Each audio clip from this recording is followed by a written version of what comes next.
नमस्कार, आप देख रहे हैं हिंदुस्तान न्यूज। स्वागत है आपका हमारे विशेष कार्यक्रम में, जहां हम बात करेंगे महाराष्ट्र के आगामी विधानसभा चुनाव 2024 की। जैसे जैसे चुनाव की तारीख नजदीक आ रही है, राजनीतिक गतिविधियां तेज होती जा रही हैं और सभी दल अपने प्रत्याशियों के प्रचार में जुट गए हैं। इसी क्रम में हम आपके लिए लाए हैं एक खास रिपोर्ट। आज हमारे साथ है भारतीय जनता पार्टी के सक्रिय सदस्य और समाज सेवी विजय जी चोरडिया। चोरडिया जी ने अपने सामाजिक कार्यों के माध्यम से लोगों की मदद करते हुए एक अलग पहचान बनाई है। वे पिछले कई वर्षों से बीजेपी के लिए काम कर रहे हैं और आगामी विधानसभा चुनाव में एक सशक्त उम्मीदवार के रूप में उभरकर सामने आए हैं। वणी विधानसभा क्षेत्रामध्ये अनेक शेतकऱ्याशी संबंधित आणि इथे WCLच्या खाणी असल्यामुळे प्रदूषणाचा मुद्दा, रेल्वे सायटिंगचा मुद्दा व त्याच्याने होणारे आरोग्य संबंधित विषय असे अनेक विषय आहेत आणि रोजगार आहे। या सर्व बाबींवर माझ्याकडून जर मला भविष्यात संधी मिळाली तर मी पुरेपूर सर्व समस्या सोडवण्याचा आणि तत्पर राहण्याचा, सादर राहण्याचा पूर्ण प्रामाणिक प्रयत्न करेन। मागील 20 वर्षापासून मी सामाजिक आणि राजकीय क्षेत्रात बरेच भरीव काम केलेले आहे। मला अनेक वेळा संधी आली, पण काही कारणास्तव राजकारणात शेवटी कधी निराशाही हातात येते। अशा काही प्रसंगामुळे 2009 मध्ये मला काँग्रेसची सीट फायनल झाली होती, पण आदरणीय सुधीर भाऊजी मुनगंटीवार यांच्या विरोधात तेव्हा काँग्रेसकडून कोणी लढायला तयार नव्हतं। त्यावेळेस राहुलजी पुगलिया हे तयार झाले आणि तो आणि मी जैन होते, म्हणून मला 2009 मध्ये पुन्हा कट करण्यात आलं। इथं पुन्हा वामनरावजी कासावरे यांना संधी देण्यात आली।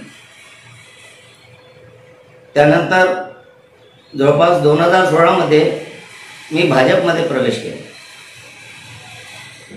भाजपमध्ये मला नगराध्यक्ष देणार होते, पण नगराध्यक्ष हंसराजजी अहिर यांची इच्छा होती तारेंद्र बोर्डे यांना द्यायची।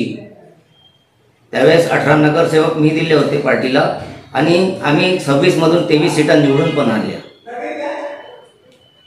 बरेच माझे समाजसेवामध्ये आरोग्यविषयी बरेच माझे नेत्रदान शिबिर आहे, मोतीबिंदू शस्त्रक्रिया आहे। आम्ही फक्त शिबिरच नाही घेत तर पूर्ण व्यवस्थेनं, म्हणजे लोकांची येण्याची व्यवस्था, त्यांची बसण्याची उठण्याची चांगली व्यवस्था, त्यांच्या जेवणाची व्यवस्था, त्यांच्या चाय नाश्ता आणि त्यांना औषधी उपचार आणि त्यांचे शस्त्रक्रिया वगैरे सर्व करून त्यांना जबाबदारीने घरपर्यंत पोहोचवण्याचं पूर्ण आमचं नियोजन राहते। अगदी सुव्यवस्थित कुठल्याही नियोजन आम्ही असं नाही करत की बा डॉक्टरांना चिठ्ठी लिहून दिली।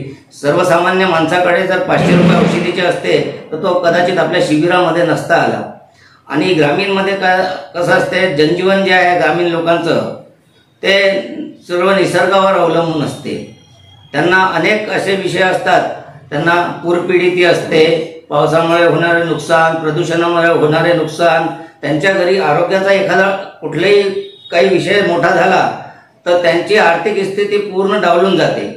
म्हणून आम्ही जास्तीत जास्त आमचं जे भर असते, जे काही आम्ही रोगनिदान शिबिर किंवा इतर कॅन्सर शिबिर या आरोग्याच्या संबंधित कुठलेही शिबिर आम्ही घेतो तर आमचं ग्रामीण क्षेत्रावर खूप जास्त जोर असते, कारण तिथं आम्हाला गरजू लोक पुष्कळ भेटतात।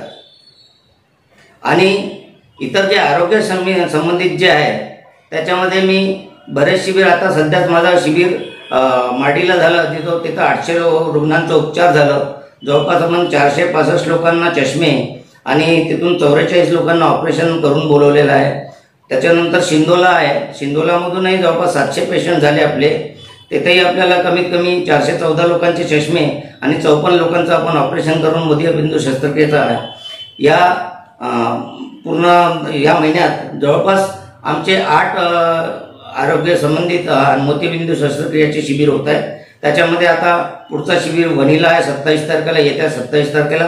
त्यानंतर 1 ऑगस्टला आमचं पाटण आहे, नंतर घोणसा आहे, जुगाद म्हणजे WCLचा शेवटचा एरिया आहे, तिथं पण WCLच्या प्रदूषणामुळे लोकांना डोळ्याचे उपचार करण्याची गरज आहे, तिथं पण आम्ही इंटिरियरमध्ये जाऊन तिथे आम्ही तिथं गाडी पण जाण्याची समस्या आहे, तरी पण तिथं पण आम्ही आमचे शिबिर ठेवलेले आहे.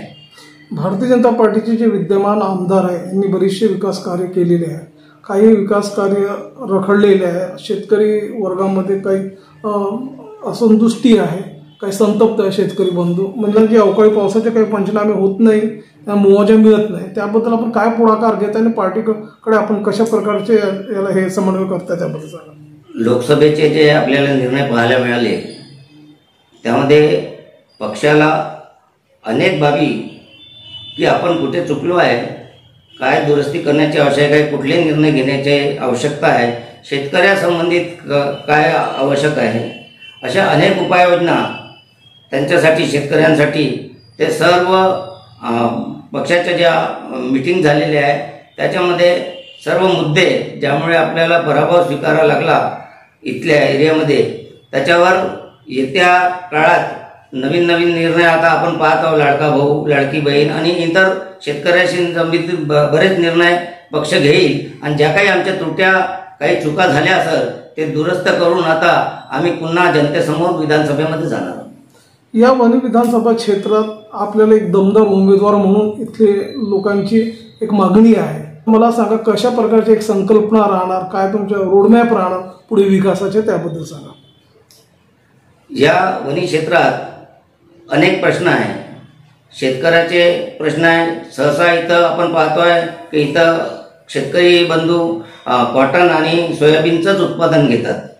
जर त्यांना आपण योग्य मार्गदर्शन केले, सर्व केले, तर इतरही बरेच आज पीक आहे जे आपण घेऊ शकतो. त्याच्यासाठी मी तत्पर राहून त्यांना पुढाकार घेऊन इतरही पिकाबाबत त्यांना वेळोवेळी माहिती पुरवून नवीन नवीन पिकं ज्याच्यात चांगलं उत्पादन होईल आणि त्यांना एक चांगली इन्कम त्याच्यामध्ये होईल असा सर्व विषय राहून पुन्हा रोजगाराचे प्रश्न आहे.